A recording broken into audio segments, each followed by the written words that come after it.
I can get a snapshot of you from your CV, but that's not you. And your keywords are not you.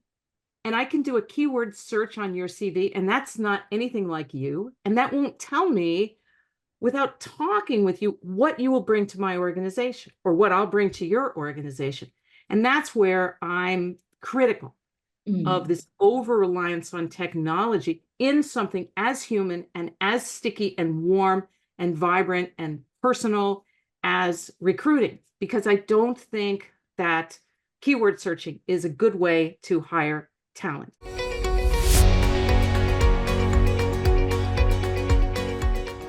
Welcome to the All in Recruitment podcast by Manatal, where we explore best practices, learnings, and trends with leaders in the recruitment space. If you like our content, please subscribe to our channels on YouTube and Spotify to stay tuned for our weekly episodes. I'm your host, Lydia, and this week we have Liz Ryan, founder and CEO of Human Workplace. Pleasure to have you with us here, Liz. Happy to be here. Good evening. So, what's the story behind Human Workplace, Liz? What is your mission behind it? I know we talked pre-show about what drove you to set this up. So tell us a little bit more about this. Well, Lydia, my background is HR leadership in small companies that became very large and in large companies. And the most impactful thing I learned in decades as an HR leader is that the more human a workplace is, the better it is for absolutely everyone, customers, employees, shareholders, the community. It creates an energy when a workplace is human in their practices, in their communication. It creates the positive energy that we really need to fuel the growth of our companies and not-for-profit organizations and institutions. And I felt like I should start a process to teach this to HR and recruitment professionals and to leaders. How do you get there? How do you make an organization more human, more warm, more vibrant, more energized? How do you get there in terms of the practices and the communication? So that's what we do at Human Workplace, have been doing since 2007. And our mission is to reinvent work for people. And you did describe this as a movement. What goes into that? Because, I was a consultant. I've been a consultant for a long time after I left the corporate world. I love consulting. And that's great. And you can consult and come in and work with a leadership team and HR team and put things in place and then go away and wish everybody well. And I said, but you know what? It takes everybody. This idea of making work human is not something to drip out in little drops to companies that pay for it and then go away and hope that a flower grows and becomes a whole forest. Everybody is part of it, and so we invite every single working person and every single non-working person to be part of this movement to make work human, because we are empowering organizations and empowering leaders and empowering working people to choose organizations that are more human, and for them to recognize that and to know what they bring. It makes for a better workplace for everyone, in my observation and experience. And so it is a movement, 3 million members so far on LinkedIn and other social platforms, who are all communicating and talking about these topics. What should work look like in the 21st century? And it's already shifting. It's already shifting. And we are in an era in which generative AI plays such a huge role, right? And we see chatbots, or we see generative AI, or just artificial intelligence taking over humans, a person's role, in fact, in terms of communicating, at least in that first layer of communication, right? So with more of this technology seeping in, how critical is the human touch point? Well, it's what works best is the right answer. So there are chatbots and automated customer service agents and intake agents of various kinds in various previously human interactions that are good things for everyone, because they save time and they make an interaction faster and more efficient. If I'm talking to a chatbot that can get me a return label, that's great. No problem at all. It's when we have the really sticky human interactions with emotional content a problem with performance, or I need some kind of a help with a human issue. And work has thousands of human issues in it, right? Things that people need to take care of themselves and their families, or flexibility, or interpersonal conversations that go the wrong way and feelings get hurt. Those are the places where chatbot just should not be involved with that emotional content. It's not a good thing to delegate those kinds of communications to, algorithms, basically. And so this is where we have to be really sensitive in implementing AI. It can be really helpful. Technology in general, AI being one aspect of that, can be really helpful, or it can be really negative. I would maintain, for example, that the massive infusion of technology in the recruiting process has mostly been a bad thing, bad for employers and bad for candidates, bad for managers and bad for recruiters. We can say, I can get a snapshot of you from your CV, but that's not you. And your keywords are not you. And I can do a keyword search on your CV, and that's not anything like you. And that won't tell me, without talking with you, what you will bring to my organization or what I'll bring to your organization. And that's where I'm critical of this over-reliance on technology in something as human and as sticky and warm and vibrant and personal as recruiting, because I don't think that keyword searching is a good way to hire talent. It's just not. It's just not. It's just, those are bullet points, and it doesn't capture how someone could actually help your organization. So in other words, it's trying to maintain that critical balance between where you step in as a person, interacting with another person and using that technology to accelerate your speed and your efficiency. That's exactly right. For example, in the recruiting process, my view is, once you've received, let's say we're talking about ATS, applicant tracking system technology, once a candidate has gone through that process and submitted their materials, although there's great room for improvement in that process we could talk about separately. But once a person has hit submit or send, and wow, that took me 45 minutes, but now my materials are there, they need a confirmation, of course. Thank you so much for applying to work at ABC Industries. It's great to meet you, and we look forward to talking with you. The very next communication should be fast, and it should be a person. If it's a week and then it's silence, and then it's another chatbot saying, here's a test to take, any self-respecting candidate's gonna be gone, because they're a person and they brought their time, their human time, which is finite, same 24 hours a day we all get, and their energy and their fingers and their thought process to filling out all this stuff. And so then if a robot comes back and says, here's some more work for you to do, we cannot blame them for running away as fast as their legs will carry them. That's not how humans communicate. If we want people to come and invest in our companies and bring their talent to us versus somebody else that's also hiring, we can't be replying to resumes and CVs with automated autoresponder messages, particularly giving people additional assignments. That's like the worst thing we could do. And you've recently talked about the hiring process being broken. Is this what you mean?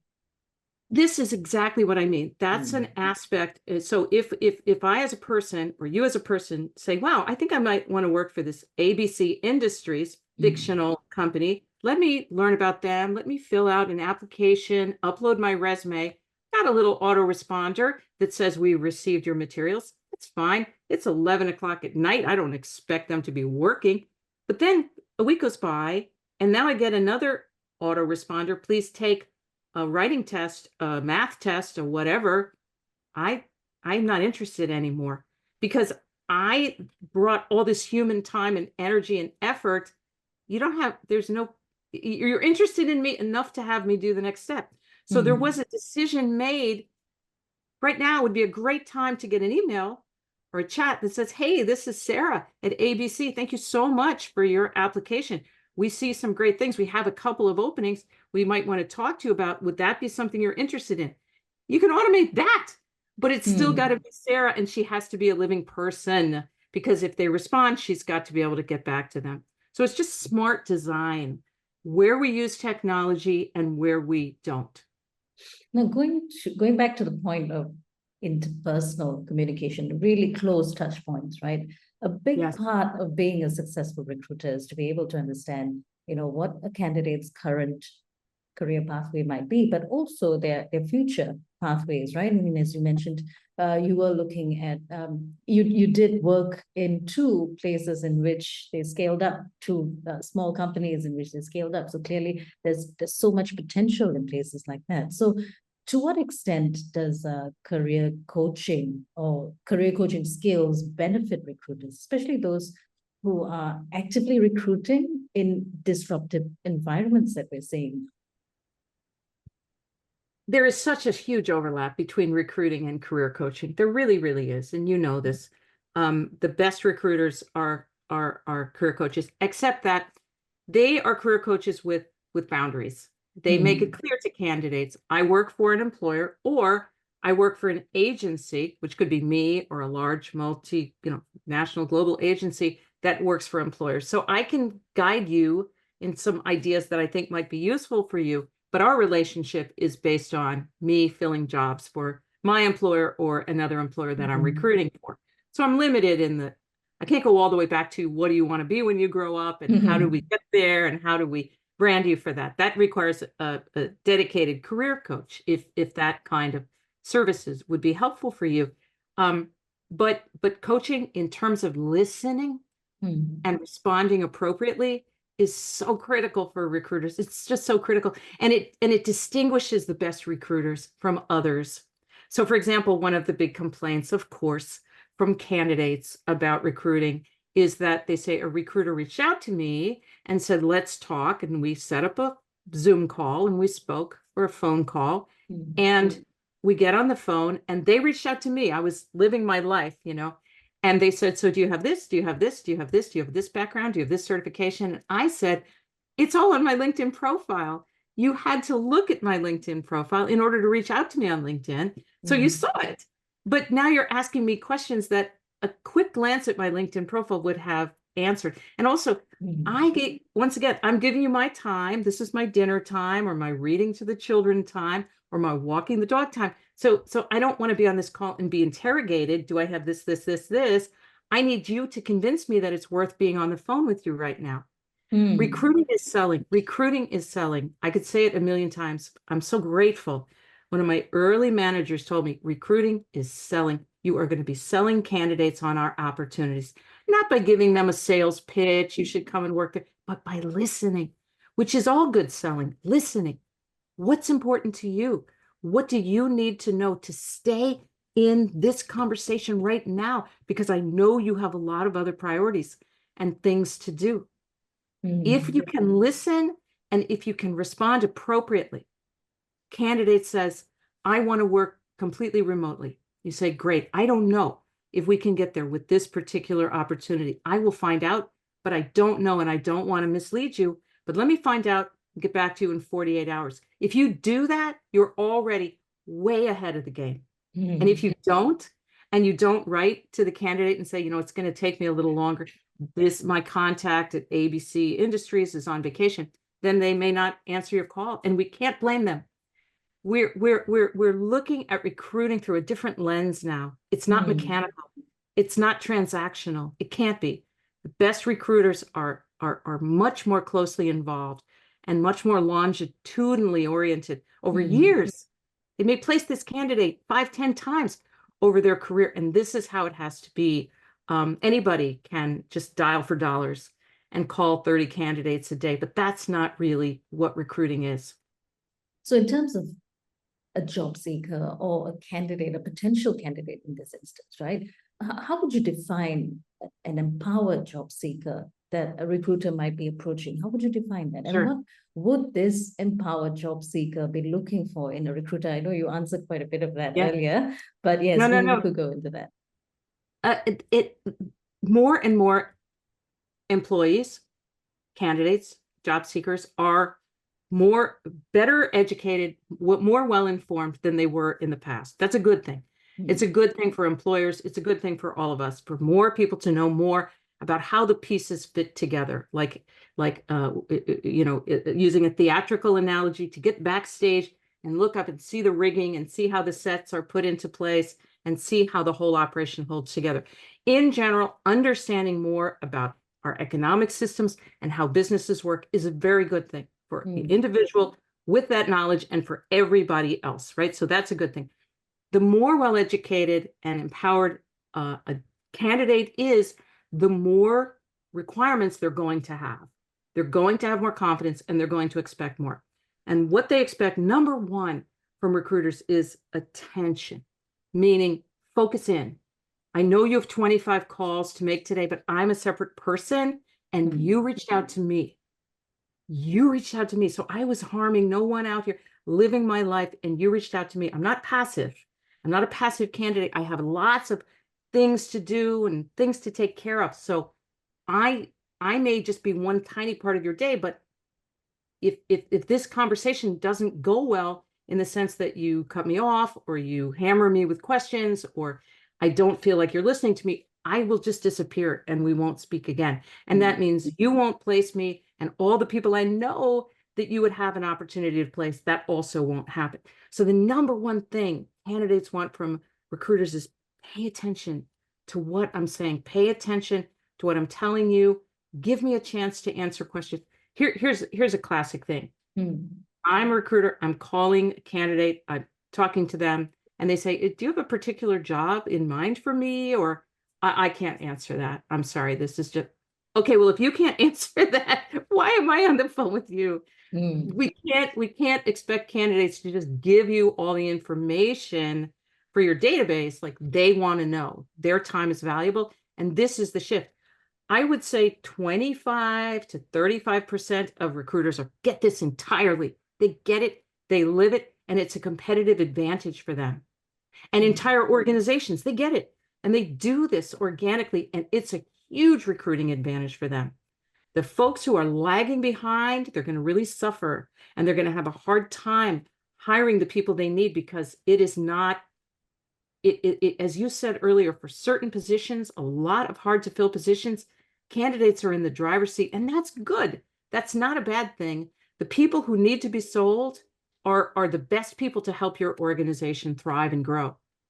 Now, how does a recruiter, going back to the human element, how does a recruiter get someone excited about a role, or a candidate who's in high demand out there? How do they bring that human element to make sure that, I mean, attention is definitely key here, and listening. So yes, what else can they do to position a role attractively to a candidate who's in high demand? Before you call or talk with a candidate, you're going to think about, if I were them, if I were this candidate that I'm about to get on a call with, what's going to be important to me? What do I care about? This candidate has skills that a lot of employers need. They probably talk to recruiters all the time. How am I going to make a difference, make an impact on that person such that they want to continue to explore this opportunity? So I'm not going to presume that I know what they want. I'm not going to go in there with a sales pitch. I'm going to say, "Jane, thank you so much for making the time to get on the phone. I know you're so busy. Is this still a good time? If it's not, I'm getting off the phone. She's in charge. It's her life. Is this time still good? Yeah, thank you. It is still good time. I've got about 20 minutes. Okay, great. Thank you." So I want to make the best use of our time together. I come from XYZ Recruiting. I'm working with ABC Industries over here. They're my client. We have an opportunity that I thought might be something you could be interested in. Tell me what you need to hear about this opportunity to decide. I'm not going to start asking you questions, because she's in charge of the call, because she can leave, right? She can leave at any moment and say, "This is boring. You're asking me irrelevant questions. This is already all over my LinkedIn profile." So she said, "Well, great. Thanks for asking. I need to know, where's it located in case I have to go there? What is the title, and what are they working on that's exciting? And then, of course, I need to know the compensation." And then you said, great, title is this is where it's located, this is the unit, the business unit, here's what they're working on, it's pretty cool stuff, and here's the rough compensation. This is what they need. And she says, okay, great, that's perfect, I appreciate it. So now please go ahead and ask me whatever you want to ask me. That's not just polite, it's actually selling.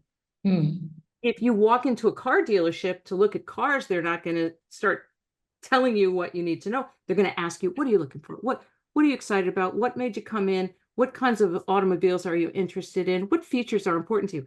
We're going to do the same thing because recruiting is selling. Consultative selling, in fact. Exactly. Consultative selling. And the recruiters are doing this. I am not telling you anything new for a big chunk of recruiters, both internal and external, but it's not universal. There's still a lot of unfortunate sort of old school stuff going on where people will get in touch with a candidate and then immediately start interviewing them like they are the only one with the decision to make.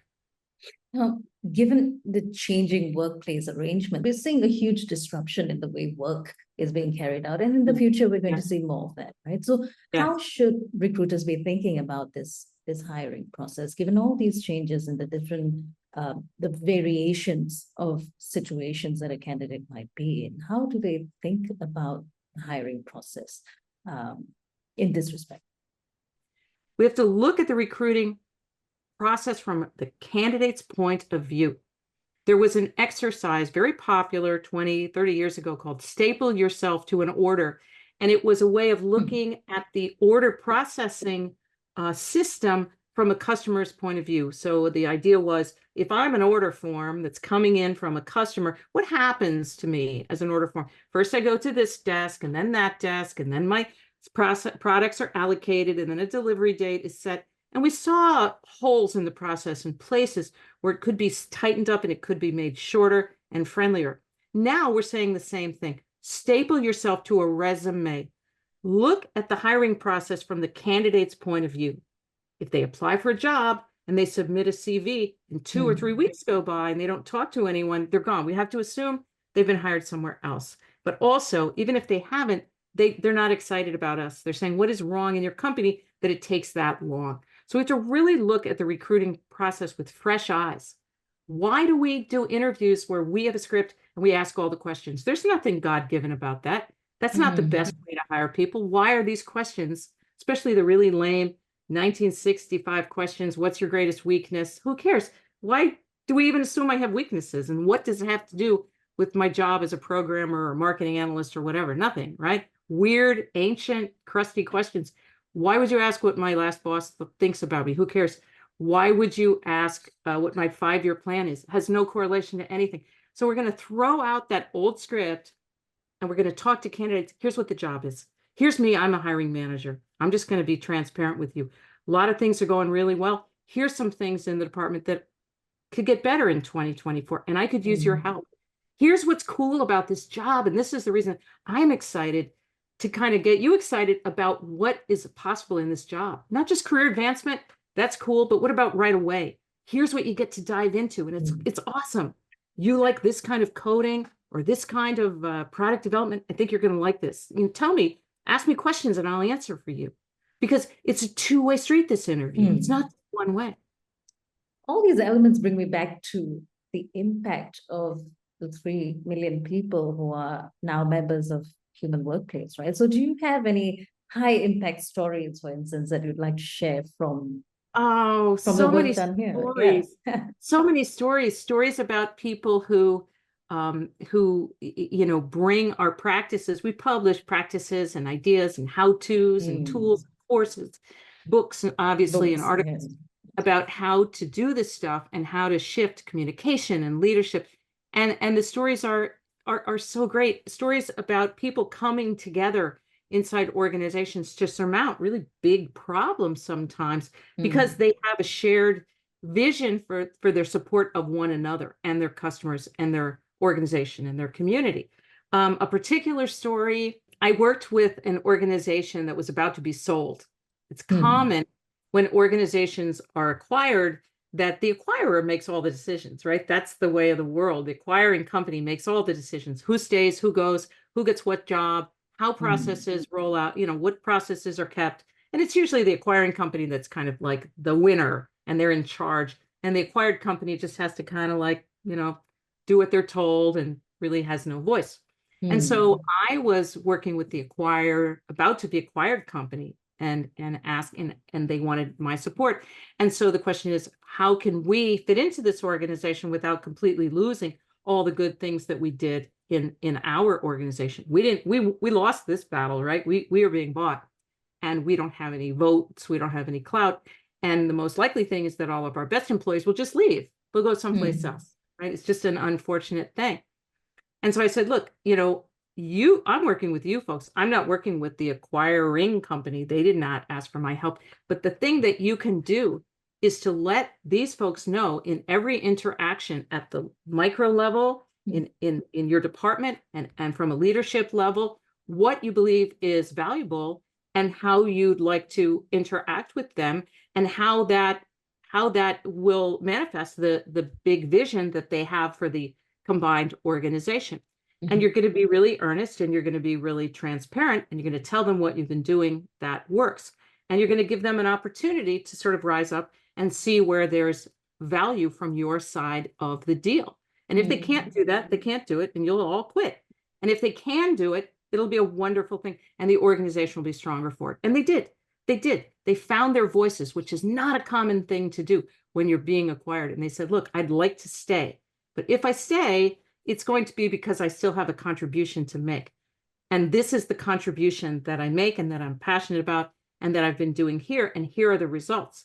And they were able to create a new hybrid of both organizations, both cultures, both sets of practices, from everything from onboarding to leadership training, to succession, every single thing, compensation. And it was actually greater than the sum of its parts because the folks on the acquired side of the equation said, this is what we need. And this is what I personally need in order to continue to commit here. And the acquiring company was smart enough to see, we need these people. If we didn't need these people, they would have all been gone on day one, but we do. Going back to selling value and really positioning value, right? That's right. That's right. And taking the other person's point of view, that's a key element in everything we teach. Getting altitude, getting up above the ground to look at the big picture, and then taking the buyer's point of view. In this case, the literal buyer, the acquirer, say, what is going to benefit them most? What are the 3 things that we want them to know about us? And we're asking kindly and politely, but we'll be gone. So there's also that. So there is a facilitation aspect to this, right? A facilitation piece. So this would fall, I would presume, under HR, right? Under your role. The thing is, all the categories are falling away. It's not that it does or doesn't fall under HR. It's the categories themselves are becoming kind of meaningless. We're really reaching a point. We have problems in our institutions, right? All institutions are struggling. Higher ed is struggling. Government is shakes and shocks. The educational system coming under a lot of rediscussion. Why are we doing things the way we literally did them in the 1850s? Not just in the United States, but worldwide. We're looking at our institutions and saying, why? Is this the right way? Is this the best way? Healthcare, a lot of discussion and investigation. Are we doing things in the right way? And so in organizations, I think a lot of the questions, is this HR? Is this IT? Is it OD? There's really a big who cares over it. Why? Why are these silos and divisions even part of the conversation? Let's figure out the best way to get the result we want without respect to what department it falls into. Yeah, that's a key point, looking at how lean an organization has become or how overlapped these roles have become in and of themselves, right? So just to close this beautiful conversation off, right? So going back to recruitment itself, what is your favorite or most memorable recruitment or HR story, if you may, that you'd like to share with the audience? I have done a ton of recruiting myself, and I was passionate about it because it was my way to make a contribution to grow our company. And HR people struggle oftentimes to have impact and to have noticeable tangible impact, concrete impact on their company's success. So when you're doing recruiting, it's right there. There's no question about it. If you can get people to join the company and keep the growth happening, you're feeling really good about that. And other people are feeling good about your contribution too. So I took recruiting extremely seriously, and I flew many times from the Midwest, where I lived at the time, Chicago, to San Francisco or New York to meet candidates in the airport, just in their own airport. I didn't leave the airport. I went there to meet them in the airport lounge and talk to them about our company. And as I said, listen to them, hear what's important to them, down to I have a child in, a soccer camp that he loves, and I don't want to pull him out of it. Is there any way to, whatever we need to do, that's what we'll do. If you could join us, we'll figure out a way to do that. I've interviewed candidates at midnight and in a coffee shop, because that's what they could do. One time, a mom with nursing twins, she could meet at midnight in the coffee. Let's go. I'll be there. It's the way that we can have the most tangible impact is in recruiting. In HR, I don't think there's any question about that. A lot of the stuff is really, really good, but it doesn't have a strong competitive advantage, but recruiting does. So if you're involved with recruiting or talent acquisition, the idea of going and getting candidates, not just letting them come to you through the career portal, that is passive. That's not really what the job is, just evaluating and weeding people out. It's going and getting them, creating relationships with schools and organizations and individuals. And I went to every trade show. I'll give you one little snippet. I used to go to trade shows, big trade shows, several 100,000 people. So you're walking around this place and everybody's there. It's crammed with people. And I brought books. I had a favorite book at any time, small one, a paperback, and I just stapled my business card in the back of it. I'm interested in physics. So this book is called The Elegant Universe by a physicist named Brian Greene, but it's really readable, about string theory and this kind of stuff. And I would get into conversation with someone, a tech person. It was a tech conference. And I would say, listen, do you like physics? Are you interested in physics? Have you heard of this book, The Elegant Universe? Yeah, I've heard of that. Listen, here's a copy. It's got my business card in it. Read it on the plane or when you get home. If it's interesting, if you want to talk, just give me a call or send me an email. Recruiting, going out and starting conversations. And we hired a lot of people that way. Yeah, and really understanding also that in going out and getting these candidates, you are also representing not just yourself, but the brand, right?